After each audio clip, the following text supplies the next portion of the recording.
Welcome back to Ribbon Candy Hooking. I'm Deanna. It is great to see you. We haven't been on for a week, so I'm going to wait for you to confirm that you can both see me and hear me. These things always worry me. It is great to see you. Let's see who's here. I have been such a delinquent.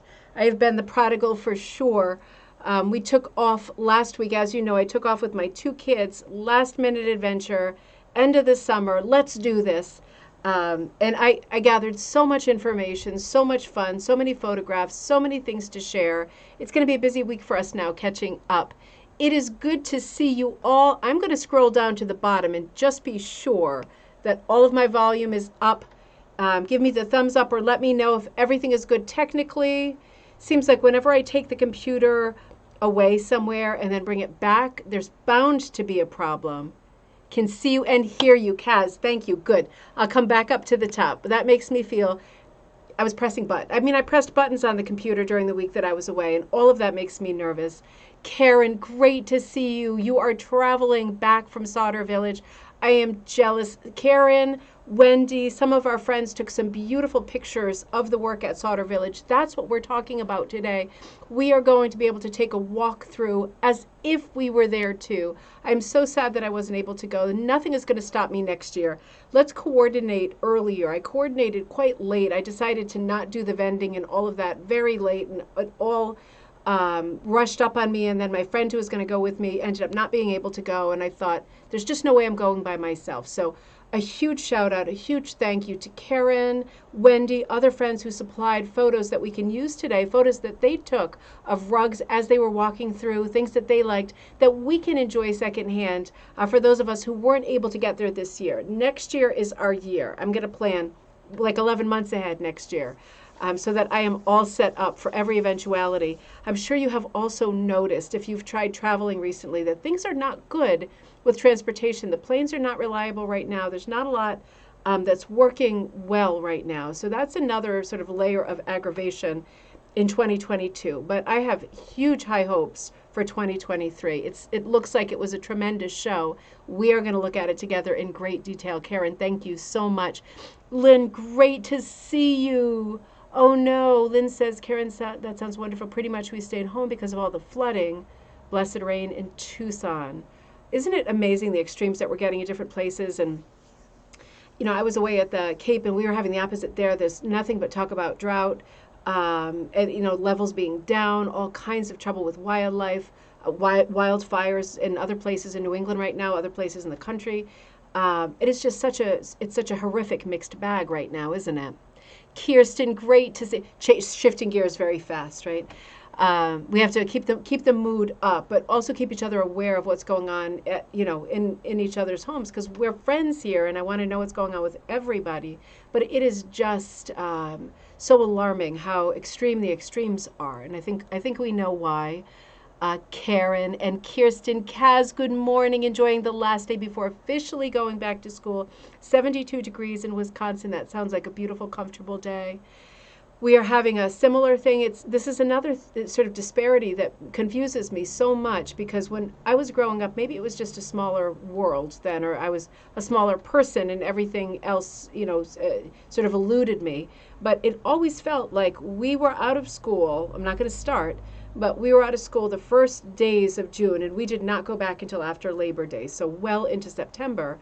And it was never any different. And now I just feel so sorry for my kids. It's such a stupid thing, but I feel so sad for them that they don't know that kind of endless, eternal kid summer. I feel like they are just rushed around, and consequently adults also rushed around. And again, I'm not going to start, but I do feel like we have come to rely on the schools as like a form of babysitting. And for parents who don't like that whole idea, they don't have a choice. We're along for the ride, right? So that everybody can just drop their kids off 90% of their lives. And I find it really sad, and I miss them a lot. This is our last week together, me and the kids. We still have plans for this week, and Monday we have together. I think we're going to go into Manhattan again on Monday, drive right in there, go to the Nintendo store and FAO Schwartz and all that stuff on their last day, because our first day back at school here is on next Tuesday, not tomorrow, but the following. And that seems very short to me. I don't know what the nuns would say about that. When I was back in school, they would not have gone along with that. I'll tell you, it would be September for sure. Oh, Lynn, I love going into old homesteads just to see what art I can find. Cass says, "Good morning, enjoying the last day." Okay, just catching up. You know, it's funny that you say that. This week, we're going to be running our coffee times, obviously today, tomorrow, Tuesday. So that's a little bit of a change for us. And I'll be back with you Friday for cocktail night. And during the course of this week, I'm going to be catching up with you on things that we can glean from Sauder Village, which was last week, immediately last week, the week before now, if you're watching this later. So we're catching right up on the heels of that. But also, during the time I was away, I found a bunch of things to share with you. Found some great antique stores that the kids allowed me to go into, and I found some beautiful rugs I want to share. I also finally got into the historic house that belongs to the umbrella that is now called Historic New England. We've toured a couple of their houses together with our group here, those of us who are near. I've been dying to get into this house. It's called the Winslow Crocker, or Crocker, I think Winslow Crocker House on Route 6A. I think it's Yarmouth, on Cape Cod, Massachusetts. And the sign was out, the flag was out. When the car was packed, we were like sardines heading back from our trip. And I saw that flag out, and I said, it's now or never, because it's impossible to make contact when you're not in person. The Dawson situation is a little trickier there because it's such a vacation hub. So I stopped and I went in and I got a private tour that was geared around rugs. And man, it was a very small 18th century house. It was very large for that time. Incredibly, this house, there were 3 people living in the community when the house was built in like the early to mid 18th century, 1700s, and 3 people. And as the community evolved, that house was valued at $1,000, which is a remarkable amount of money in those days. And the nearest house to it, right, it was a very small community, but still, as people filled in, the nearest house to it was valued at 400. So the extreme wealth in that community was 400, and then there was this huge gap.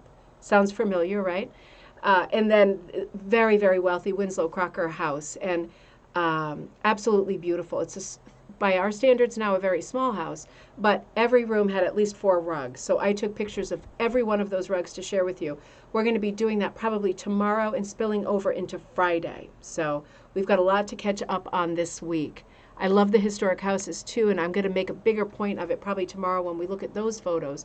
I'll just say it now, just as something to think about for tomorrow. You know, going into these historic homes, and I just joined, right before I went away, I joined a couple historic houses and societies that are near me that are in this part of Connecticut around New Haven. But there are historic homes that are beautiful.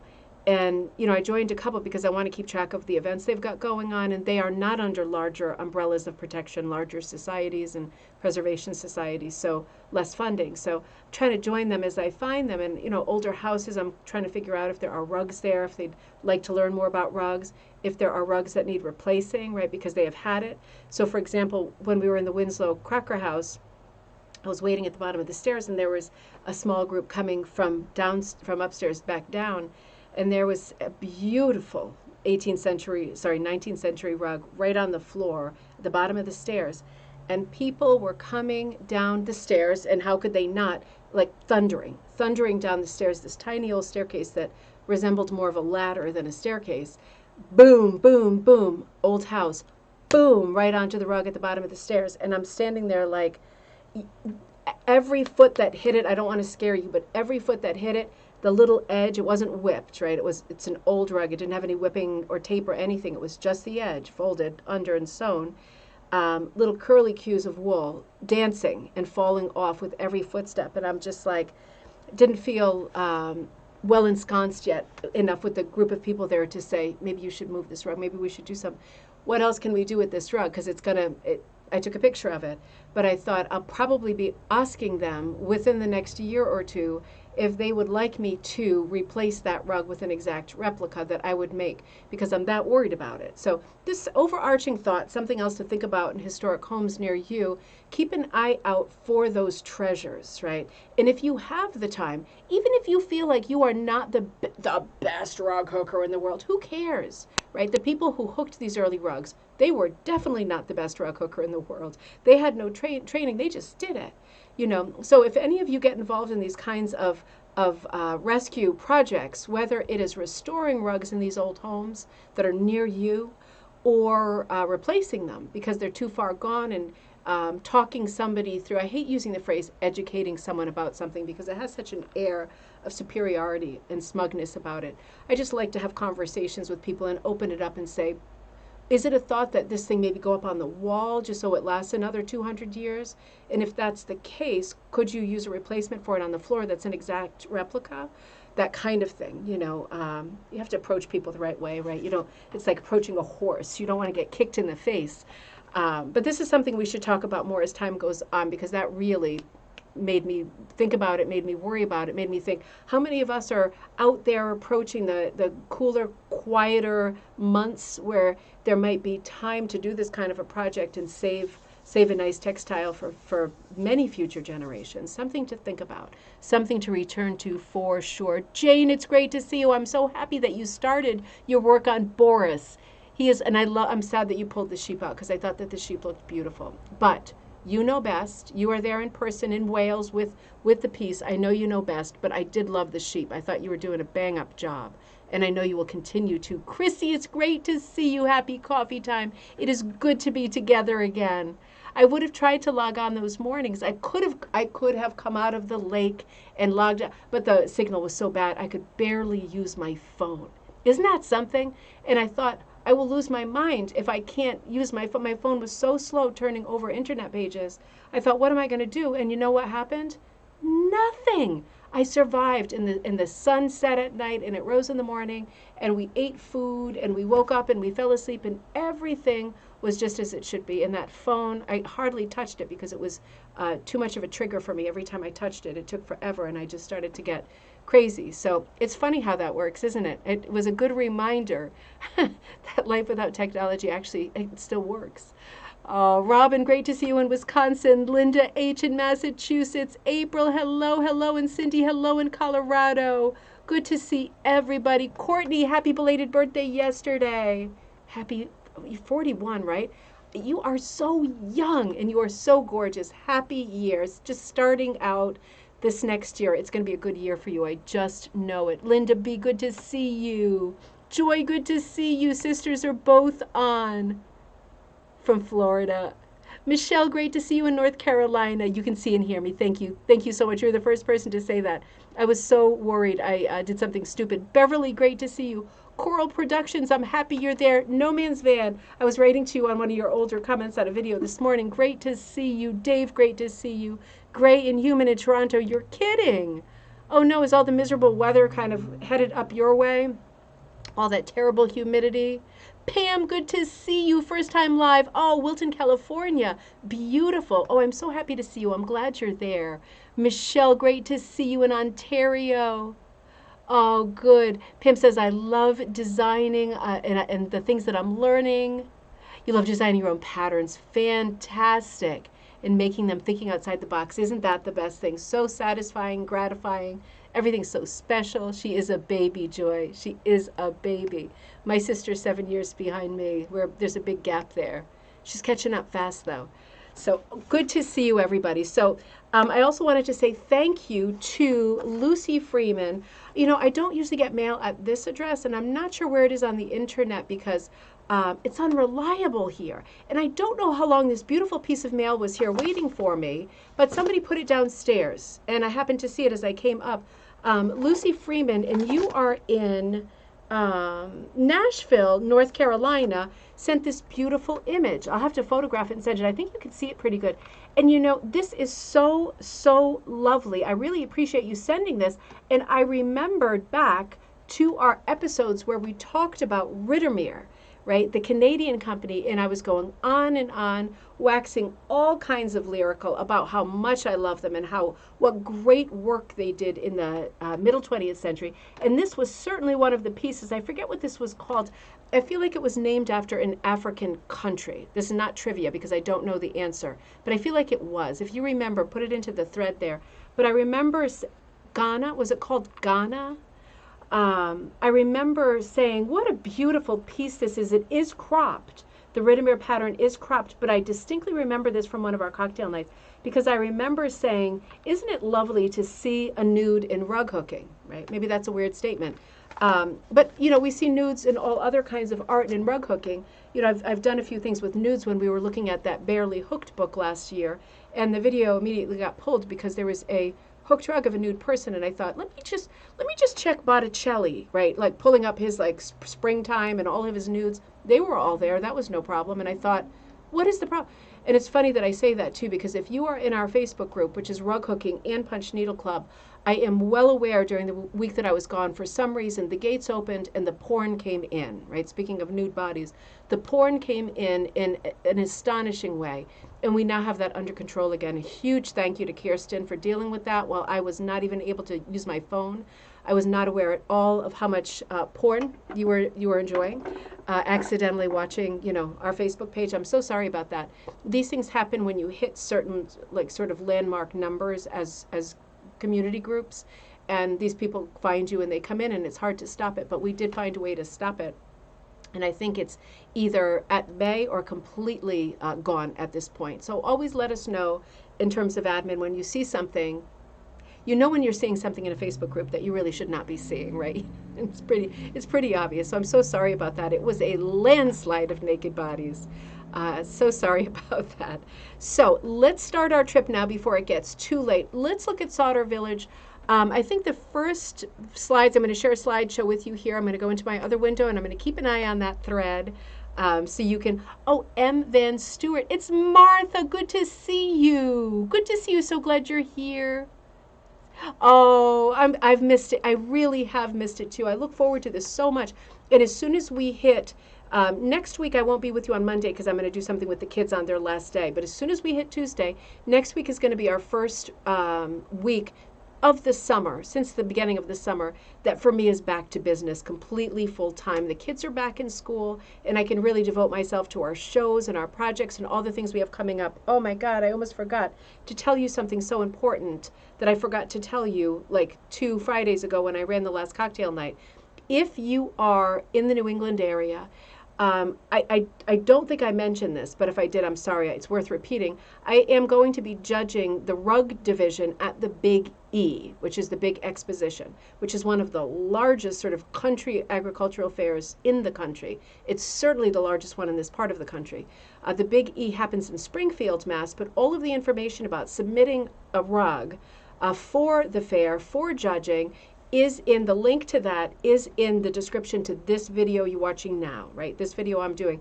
I will be judging the rug division. I'm looking forward to it. It was a huge honor to be asked to do it. We would love to see more rugs coming in for judging. Get your stuff in there if you can. Look at it. Make that a priority. I would love to see your rugs in that show. All the details are there. It can be figured out. But anyway, I didn't want to forget mentioning that. Something else important, something I was, you know, I am working when you don't see me, believe it or not. I was working on projects and getting some more classes set up in other places, in person and otherwise on Zoom.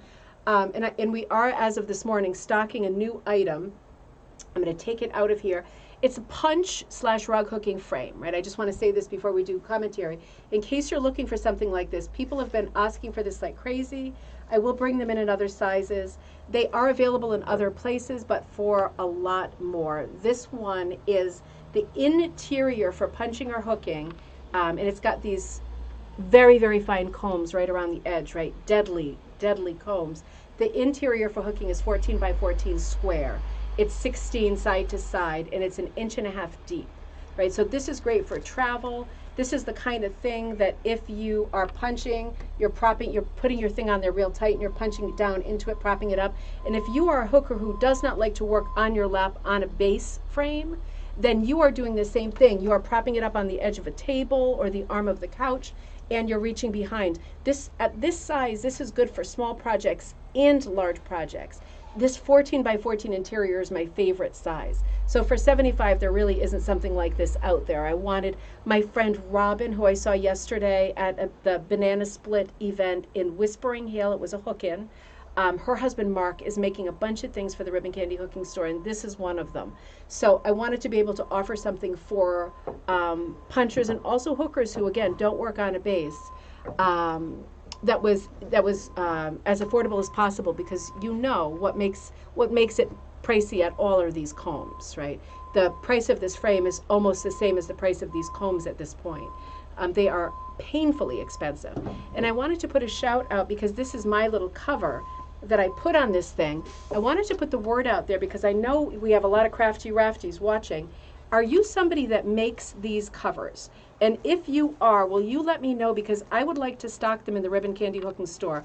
I will either buy them outright for you, or we can work out anything you want, but I want a bunch of these covers, right? So we stop slicing our arms open on combs. If you make them, please let me know. I would love to stock them. I forgot mine yesterday when I went to the hook-in, and I cut myself so badly. It doesn't look like it, but I just went while I was talking to someone.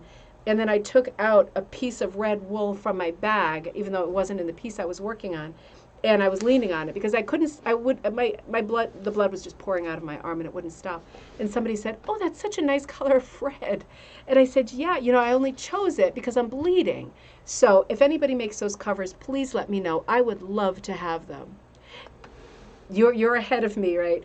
Yeah, let me know. I would love to sell those frames. They are available on Etsy right now, but I would love to stock them in Ribbon Candy Hooking. So I would love to take them from a friend. That would be my first choice.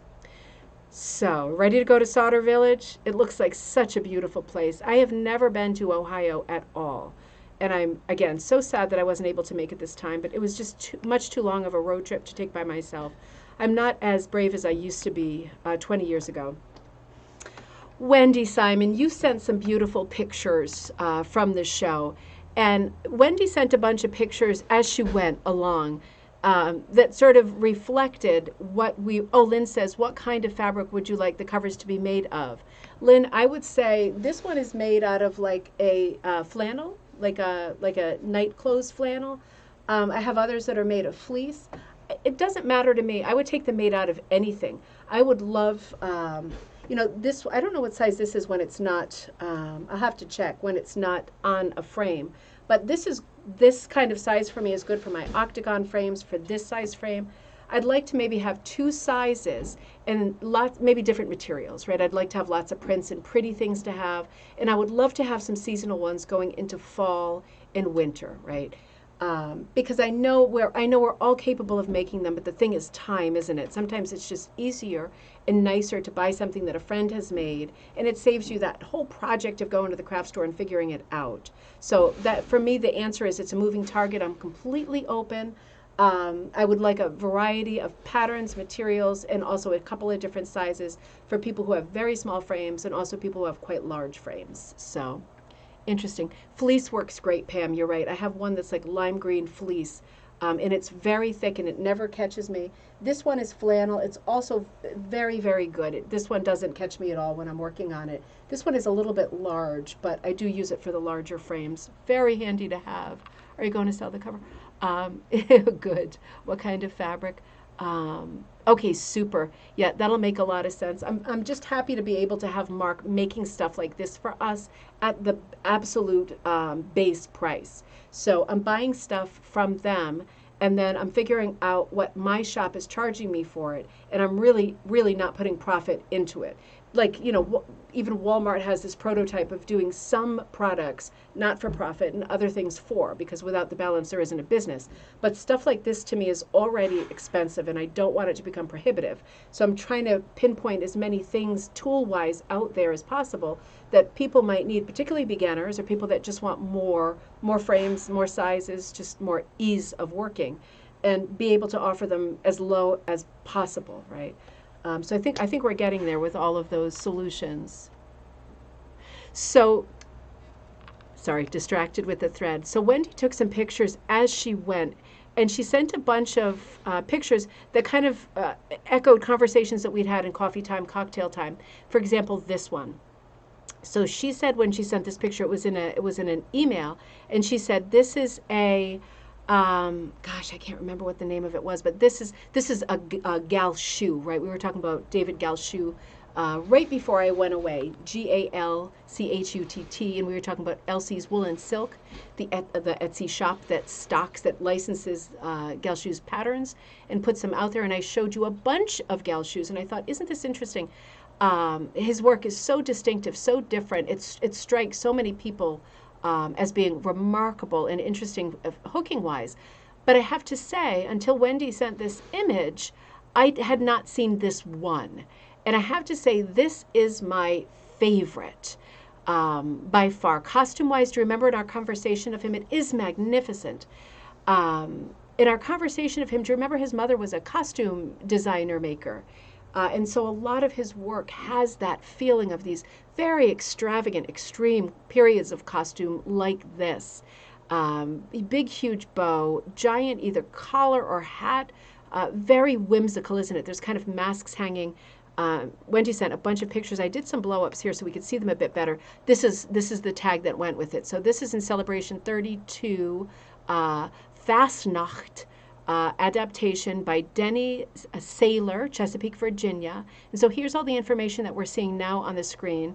Fastnacht, Fast Night, celebrated the day before Ash Wednesday and often happens as a carnival by people dressed in costumes. The celebration, Fastnacht, pretzel-shaped pastry.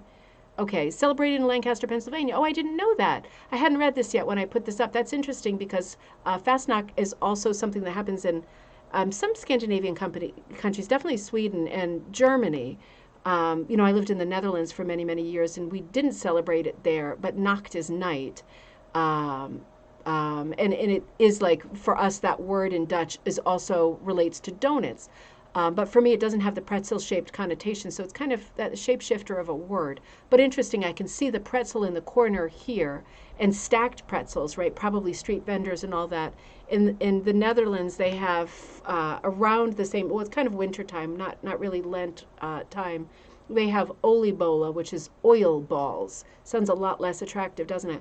And it's like these same kind of thing, like stalls set up. It's a certain time of the year where you find these oliebola stations all over Amsterdam, and they're basically the most wet fried round donuts, like more like dumpling donuts, but they're really different than what we're used to here, I think, traditionally in like donut stores, because they're round and they're filled and they're very, very hot. If you bite into it, you probably need to go to the emergency room. It's like they're filled with hot apple or hot ginger, cinnamon, spices, a little bit of chopped nuts. Very, very good.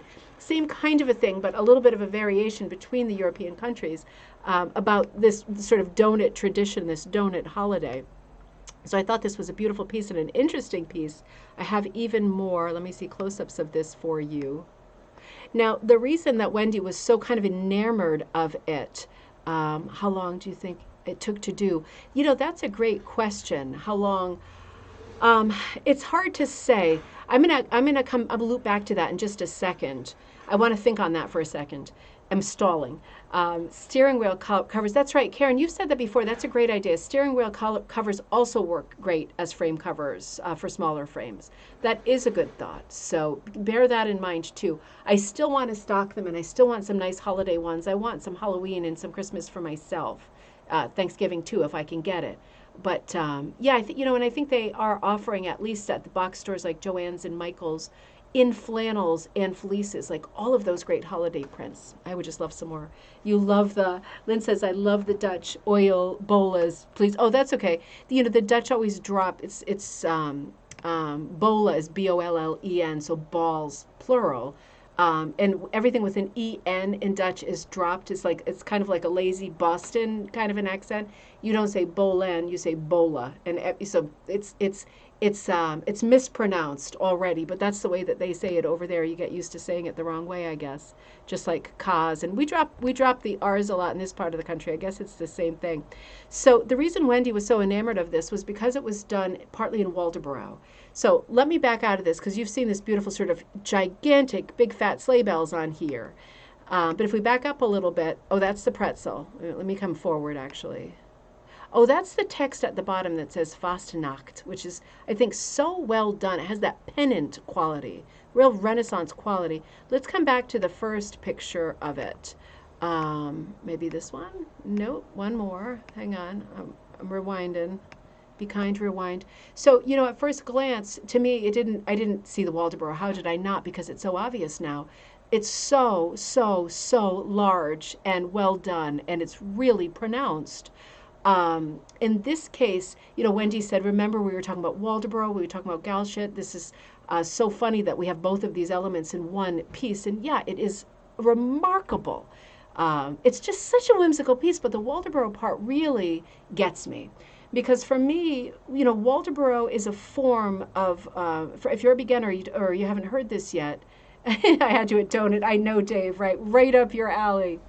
If you don't know this form yet, this in the rug hooking world, Waldoboro is raised or relief hooking, and it evolved in Waldoboro, Maine, which is a region in Maine, in the 19th century. And what people were doing, and what you would do if you were going to work in a Waldoboro style, which you absolutely can, just takes practice, right? You would hook whatever you were hooking. The whole thing doesn't have to be Waldoboro, but you would hook extra densely, right? It works really well with some thinner cuts or yarn, real dense, right? Really tight, packed. And then you could take a regular pair of scissors, or you could take a fancy pair of scissors and shape the raised piece that was buckling and dense because it was so overhooked and packed. You would shape that with your scissors and create relief. You would create kind of a sculptural quality onto the surface of your rug. And this started in Maine, as the story goes, in Waldoboro, when for whatever reason, I forget why, it was the winter. I think it was just plain old winter, a lack of flowers. And for funerals, they wanted to do the traditional putting the flowers on top of the casket, and taking it away and putting it in the ground with this beautiful wreath of flowers, and in the winter, not able to do that. And people started to, rug hooking already having existed, right, a known thing right there. This is right at the beginning of the timeline. People started to hook three-dimensional flowers in rug form and put that on top of the casket. I mean, this is a creepy Stephen King sentiment, but doesn't that give you the idea? If you were a grave robber, right? I've never started a sentence like that before. But if you were a grave robber, wouldn't you want to start in Waldoboro, Maine? Because you would don't do it. Obviously, don't do it, right? We are not ghouls. But it would be interesting to know how many rugs are down there under the ground that are Waldoboro style rugs that were done for this reason in this very way. But that's the sort of origin of Waldoboro. And through the years, people have figured out different ways and reasons for using high relief on hooked rug pieces. Now, for me, this is where the struggle always happens, because I love to see Waldoboro done in flowers. It is not proddy, right? It is hooked. You are pulling through loops, and then you are cutting them. You are not pulling through shaped pieces, which is the definition of proddy. So very different. But for me, there's sometimes, in terms of like my personal taste, not all Waldoboro speaks to me, because I think like that part doesn't make sense for me in terms of being raised. It doesn't make sense. This to me makes perfect sense. I absolutely love the use of Waldoboro in this piece. It is extraordinary. Let's have one more look at these massive, these are like proper sleigh bells, right? These are like beautiful a leather strap over each shoulder. It gives kind of a humorous look to an Elizabethan style costume. Overly ornate. So interesting, isn't it? And this is a side view of the same piece. And I thought, extraordinary. It's just extraordinary. This piece also really speaks to me because the color palette is right in my personal sweet spot. Look at the directional hooking you're seeing over on this side. I love the browns with the grays. The amount of neutrals in this piece is amazing, right? It's a lot. And then you've got these crossover colors that are my favorites, the medium muddies, right? These medium pinks, the bronze greens, the colors that usually qualify as dull. You put them with a few Wedgwoods, with a few brighter bronzes and antique golds, and the neutrals that we're seeing in the backgrounds, the red browns, the dark browns, the smoky grays, a full palette of grays, really pop the colors in this piece. It's an extraordinary piece. This is another one that Wendy sent. It's called Persian Magic. And Karen, you sent pictures of these particular ones too. These are two extraordinary pics from the show. This is called Persian Magic. Let's look at the tag for this and let's look at it closer up. There's a reason why Wendy sent it. And she said, oh, another thing that we've talked about quite a bit. Persian Magic by Martha Beals, Oakland, Maine, designer Pearl McGowan. She writes, this is a gratifying collaboration between Betty McClintock and myself. The rug was started before COVID and was my peaceful place during the pandemic. Every motif was fun to plan through emails and photos. The rug came alive with each border. It is an extraordinary rug.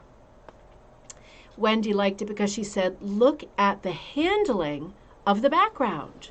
Now, again, let's back up for just a minute and come to the larger piece. Now, at first glance for me, I am not personally, oh, hello, Denise. I am not personally super attracted to Orientals because I feel like I've seen a lot of them and I like the woven form of Orientals too. I used to have a lot of Oriental carpets down before I was a rug hooker. I like the history, the story, the symbolism in those. And when I see these, I think it's so close to an already known quantity. It usually doesn't attract me. This one does attract me. This one is so crazy filigree with it almost looks like clockwork, like a steampunk center on it. It is so fine and baroque and wildly detailed. It is quite striking and quite different. But your eye does already know that sort of rusty, rosy background behind the centerpiece is very, very busy. And now that we know that, looking at that, you can feel this energy exuding from this piece because you know that this is here. And as you creep closer to it, you really want to close in on this. This is extraordinary hooking. How do you get this kind of a background? Well, you keep one tone, right? One sort of tone. This is going from kind of russet red salmon into the salmony orange, like a corally salmon, right? It's not a lot of color scope. It's not a broad spectrum. We're within one sort of color family. So pick a color family, pick a bunch of colors that fit within those colors, analogous colors, right next to each other on the color wheel, right? We're not looking for contrast here. That would be chaotic. We're looking for analogous colors right beside each other. You pick them, you take a bunch of your strips, and you're only going to hook maybe a handful of loops, right? 5, 10, maybe 15 loops continuous, and then you're going to want to switch color. Because if you go any further than that, when you want a chopped up background like this, that almost looks like marbled, like, oops, wait a minute, spoiler alert, like you're doing marbling with paper or something like that, you need the color to change often. So you don't want long strips. Long strips are going to direct your eyes in certain directions, point you in certain ways, attract you and lead you. You don't want that. You want the whole background in a case like this to read as a pattern. And it is an organic pattern. It is a form of a hit or miss pattern.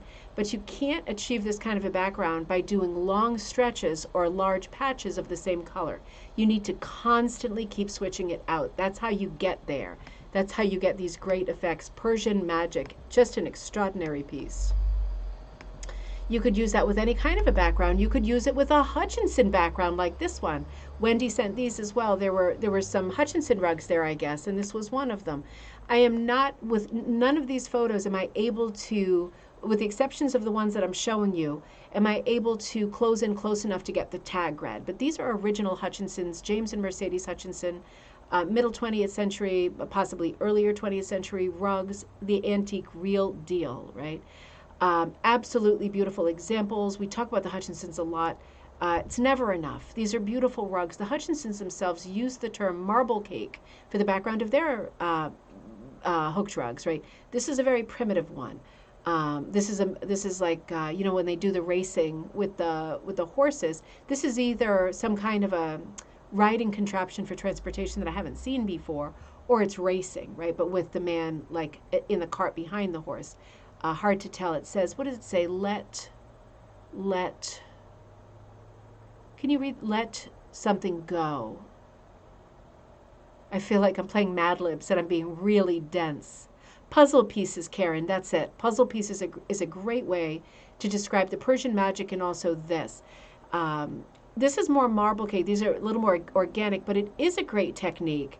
What Karen is saying, to just, when you have a large background, you know, like Persian Magic, like a Hutchinson rug, to just take your black Sharpie out and just draw what look like random puzzle pieces in the background for yourself. Just draw them onto your pattern, then be filling those in. And you will get this kind of background that we're talking about. The Hutchinsons do a lot with their marble cake with a more geometric background. You could do the same thing with this. Just draw some geometric shapes, simple guidelines in the background right on your pattern. And you can do this, right? Same color family. In this case, lots of blacks, grays, light grays going into whites. Looks like a trotter in an old racing cart. Looks like that to me too. It looks like, because he's very close on the horse. This kind of racing always makes me very, very nervous, because it seems like, even more so than a jockey on a horse, it seems like there is so much potential here for a really bad accident before your eyes kind of a thing, right? I go to Saratoga sometimes to Antigua. I never go to the races, but I think this is the kind of racing that they do there in Saratoga, New York. I'm not sure. I love this Hutchinson piece. What a beautiful original we're looking at. Something different for me here. The subject is right. They do a lot of sporting subjects, humorous subjects, daily life, right, popular culture. But what's different for me here is the corner motif for a Hutchinson rug. This really is a floral spray. This isn't something we see a lot with the Hutchinsons. We see these storytelling figural rugs with lots of text, but this is a very old-fashioned corner for the 20th century, and I do love it. It does cross over to primitive, but we do see this kind of a corner on the very heavy scroll and floral rugs, right? So interesting choice for the Hutchinsons. I would more expect to see no corner motif, just the marble cake carried right out to the edges, right into the far corners. Karen says the color choice makes the Hutchinson look contemporary. It really does, doesn't it, Karen? It really does. It's basically all neutrals. You know, we love our neutrals nowadays. We're not looking, most people are not, I am, right? I break from the norm in this way, but most people in general, in terms of fashion, if the Property Brothers have anything to say about it, are looking for neutrals. And neutrals go great in any house, in any room. You're able to move your pieces from room to room with different color palettes happening because they hold themselves. They're neutrals. This is one of those great examples. This is an almost all neutral rug with the exception of that little warm russet color cap on the rider. Absolutely beautiful. Ryan, good to see you. Great to see you. But it is, contemporary colors do make this look different. We're missing all of those rosy pink colors, the light blues, the Wedgwoods that the Hutchinsons often did. Those, a little, you know, we associate those kinds of colors more with the distaff side, the females. This is a more sort of all neutral rug. This would go in any room for anybody, any color palette, any preferences. I think it's just beautiful. Pam says it is very safe, just looks dangerous. Oh, interesting. I used to raise trotters. The biggest problem is you want them to pee. You want them to pee, or you don't want them to pee. I'm thinking if they pee, it's all over you, right? That would be or something else. That would be quite bad. That's an interesting bit of information, because I always like to go to traditional things like this. And I've always been scared because I would hate to see an accident. I'm one of these people that even when I see a car accident, I do not look. I do anything to not look, because I just do not want to have that burnt on my memory. So that's good to know, because I do go to Saratoga, and I think it is this kind of riding there. That'd be a lot of fun to check out. Hang on, I'm doing something stupid, as you can imagine. There we go. There we go. So let's look at the other Hutchinson. And Karen, what do you think? Kind of the same thing again, isn't it? Remarkable that these two really are, they look, because they're quite faded, right? If we were to see the back of them, I think it would be a very different story.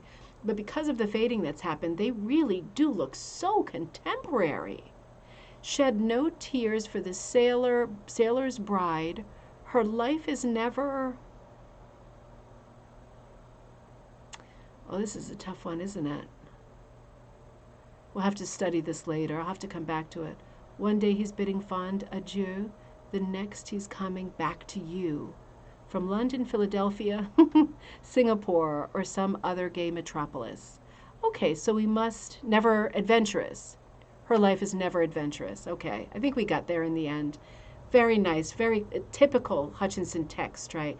This is so beautiful. You know, some of their couples rugs are about divorce or in-laws and subjects that they're poking fun at. You like that one too, I bet. Pam, that's what I thought you meant. That's what I knew you must have meant. That is funny. I really like this one. It's very romantic. It's a very nice sentiment. And there's something very still and sweet about it, because I associate for myself with Hutchinson rugs in general a lot of motion, right? Even though they are frozen images, a lot of motion. This one is very, very still, right? There are birds that have come quite close to them. There's like an arbor right framing them, right above them, on the sides of them. Bird in the nest, right, probably symbolizing her staying in the nest, and the other bird is not in the nest, is ready to fly, probably symbolizing the sailor. But this is a very romantic one. The woman in profile really strikes me as a classic sort of Art Deco silhouette. Look at the trim on her dress and the shape of her earring. It really has that deco look.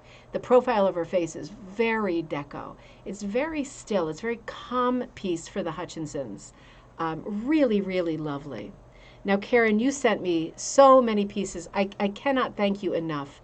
A huge amount of pieces. So I felt like as I'm looking at them with that mustache, he must be a rogue. Absolutely, Dave. He is a rogue. There's no doubt about it. Look at this. Look at the tilt of the eyebrow, too. He is, without a doubt, up to no good. Never monotonous. Oh, you know what? You're right. Her life is never monotonous. You're right. Okay, so kind of the opposite sentiment. Shed no tears for a sailor's bride. Her life is never monotonous. One day he's bidding a fond adieu. The next he is coming back to you from London, Philadelphia, Singapore, or some other gay metropolis. You are so right. Thank you. That makes a lot more sense. And it really, yeah, that's it for sure. That is so charming, isn't it? I like to read books, about the early sort of whaling and sailing days, about the rare instances when wives and brides traveled with their husbands.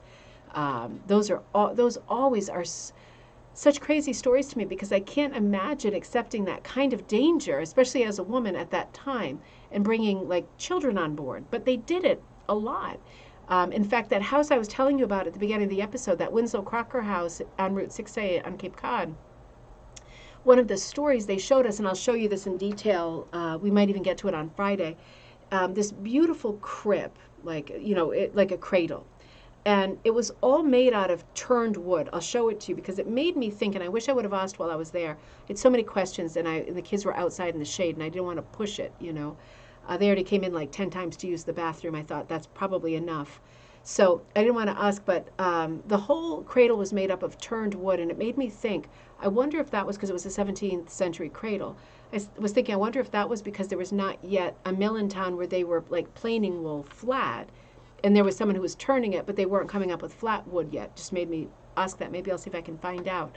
But this cradle was one of the centerpieces of the house, and this particular cradle has toured not just this like kind of unknown house on Cape Cod. It has been in all the major museums of the world because it's considered one of the most important pieces of early American furniture.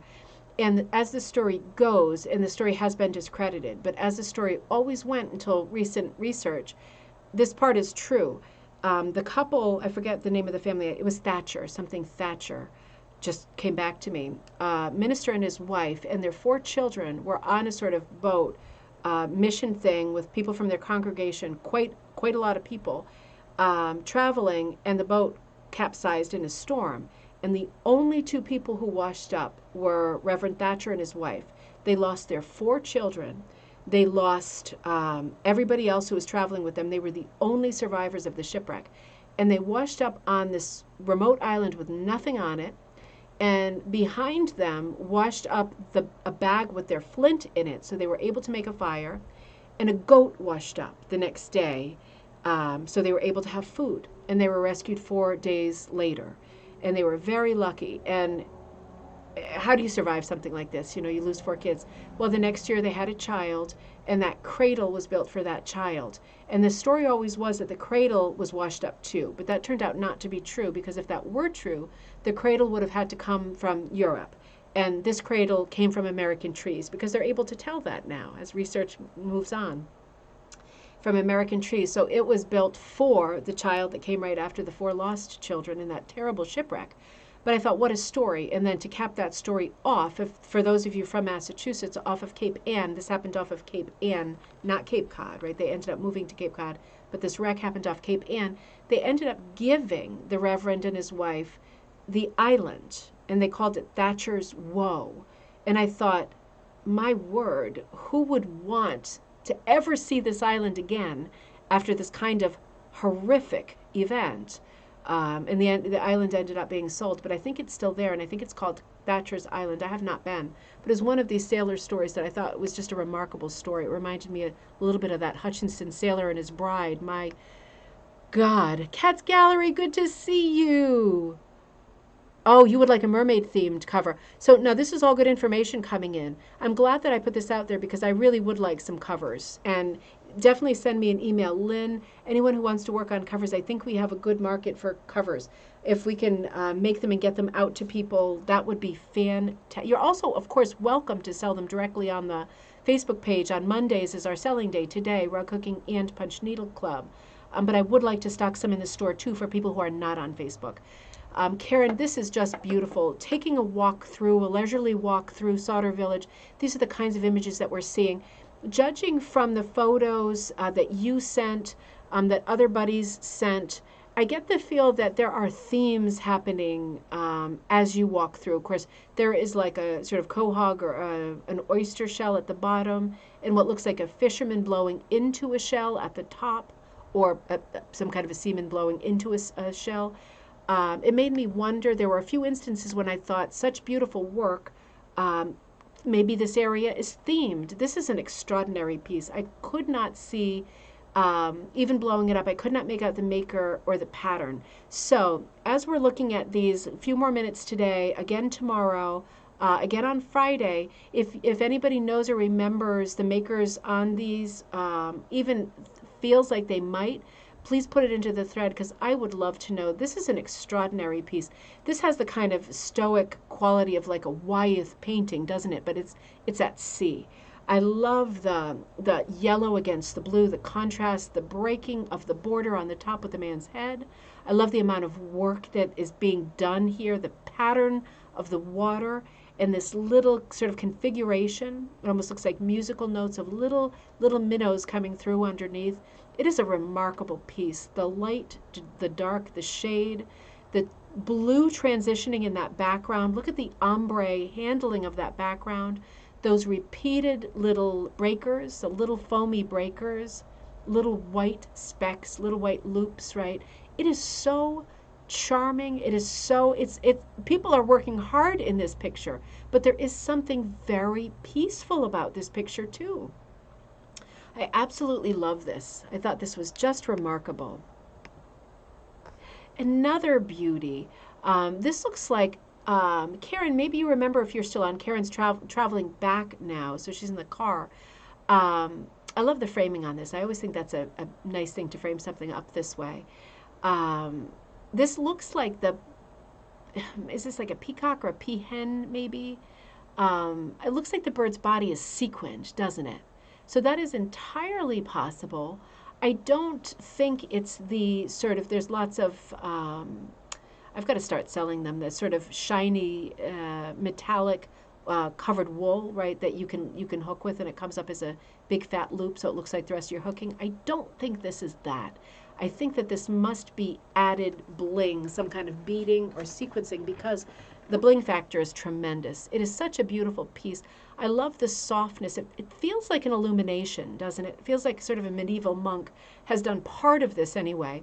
It looks like a sort of an letter O entry into this peaceful country world with this big, wide open, very yellow pheasant. Karen, thank you. Of course that's a pheasant. What's wrong with me? I haven't drunk enough whiskey lately. That's what's wrong with me. So, you know, I'm looking at this, the directional hooking, taking my eye out to the horizon where there looks like there's a little distant building on the horizon, very peaceful, very hay-colored, very soft and country. And then this glamorous, blinged out pheasant in the foreground is just a gorgeous contrast, an exciting contrast. The border on this with all of these flowers, very soft colors of flowers, and this piece of wood that almost looks like driftwood. It is so soft and rounded, coming forward toward us, kind of a trompe-l'oeil look to it. Just beautiful. This is just a beautiful piece. I mean, obviously everything here is going to be beautiful, but I thought, just remarkable, the contrast with this one piece. This is a great piece to frame because of the bling factor, right? Sometimes, you know, our rugs normally without this kind of bling applied have a very matte, flat quality to them. Not boring by any means, but not shiny. And this is a great opportunity with this much shine inside the composition. This is a great opportunity to put a shiny frame around it. Just picturing that whiskey bottle label with the pheasant on it. This is a great opportunity. Something else to think about. We have to talk more about ways to frame our stuff up. We sometimes do, but we need to devote some real thought and time to that. Is this crazy or what? I mean, again, just like Persian magic, this is another one that if I saw the pattern for sale, I think I'd say, yeah, interesting, I don't need it. But when I see it done like this, I'm thinking, this is amazing, this is electric. This is just absolutely, oh, the pheasant was done with the sparkly wool. That's a lot, I gotta go back for a second, that's a lot of sparkle. Interesting. Gosh, that is really remarkable. So this sparkly wool, you know, I wish I had some of it handy. I don't have it handy right now. It's something that you can either find, a lot of rug cooking stores sell it. I should start stocking it. You can make it yourself. You know, you're taking wool, right? So you're taking a piece of wool, whether it's, I'm looking for something of mine. I just cleaned up around here, right? It's got its advantages and its disadvantages. You just take a spot dyed wool, big, wild, crazy, something like this, right? And anything, either a solid color or something real colorful like this.